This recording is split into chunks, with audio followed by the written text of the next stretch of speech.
Chapter 4, Lesson 3, The Plymouth Colony, page 158. You are there. You are sitting below deck on a ship called the Mayflower. You have barely enough light to see. The air is so stale that you wish you didn't have to breathe. The ship is rising and falling with the waves, but you're getting used to that. Your mother brings you dinner, dry bread, cold dried meat, and an onion. You've been living like this for 2 months. America will have to be a wonderful place, you think, to make up for this awful trip. Page 159, The Pilgrim's Journey. John Smith left Jamestown and in 1614 explored north along the Atlantic coast. He made a map of the northern area he visited. He also named the region New England and wrote a book called A Description of New England. Today the region includes 6 states: Connecticut, Rhode Island, Massachusetts, Vermont, New Hampshire, and Maine.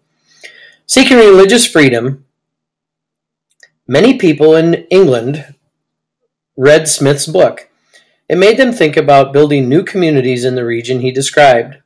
Some people wanted to move there to make money. Others wanted to move there for religious reasons. Years earlier, King Henry VIII had banned the Catholic Church of England and replaced it with the Church of England. Everyone in England had to belong to the Church of England, and those who chose not to were punished. Hoping to follow their own religious beliefs, one group of English people had moved to the Netherlands. They came to be known as pilgrims. A pilgrim is a person who makes a journey for religious reasons. The pilgrims had religious freedom in the Netherlands, but they did not like the Dutch way of life. They wanted to build a society where everyone shared the same religious beliefs. In North America, they would get their chance.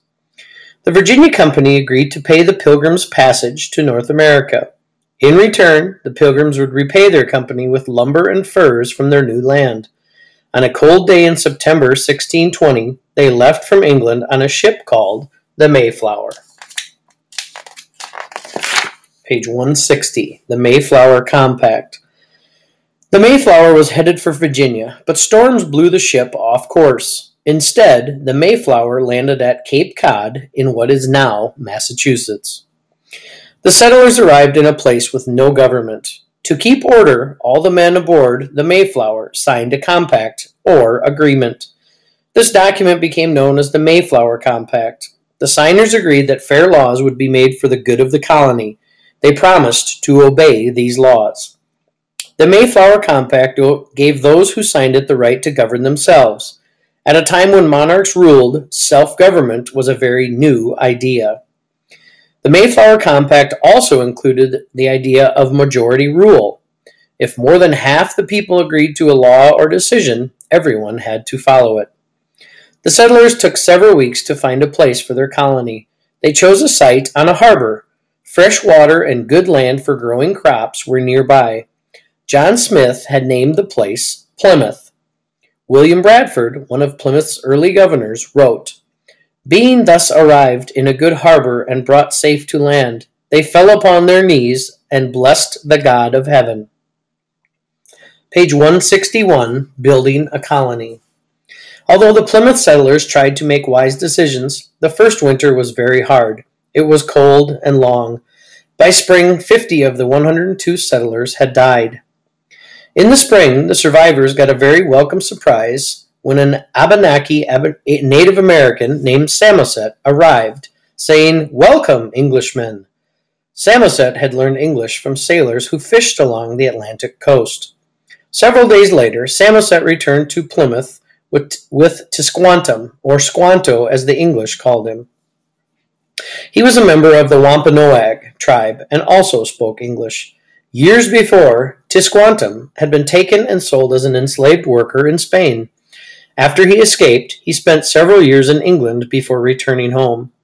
Tisquantum showed the Pilgrims where to fish and how to plant squash, corn, and pumpkins. Because food was scarce, the Pilgrims were glad to live in peace with the Wampanoag.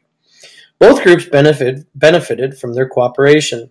The colonists and the Native Americans both had valuable items that the other group wanted.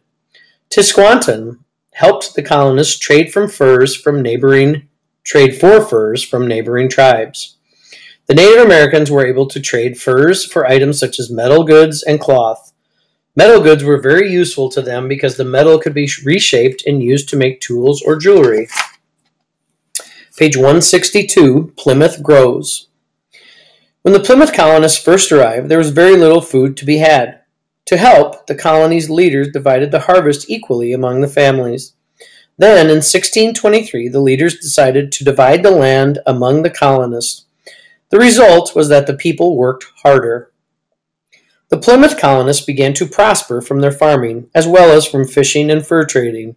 As new colonists came, earlier colonists had extra goods ready to trade. However, the number of people living in Plymouth stayed low in its first 10 years. By 1630, there were only about 300 colonists. After 1630, the other English colonists began to settle in different areas of New England. Life there began to change. Many of the new colonists were not friendly toward the Native Americans and settled on more of their lands. Some colonists did not see a need to cooperate with the Native Americans. As fights broke out between the two groups, trade between them came to an end. Page 163. This made life harder for the colonists and the Native Americans. William Bradford had once helped make peace with local tribes. He later supported a war to push many Native Americans out of New England. Such actions also caused problems among the tribes. As their homelands grew smaller, tribes fought with each other for control of hunting grounds.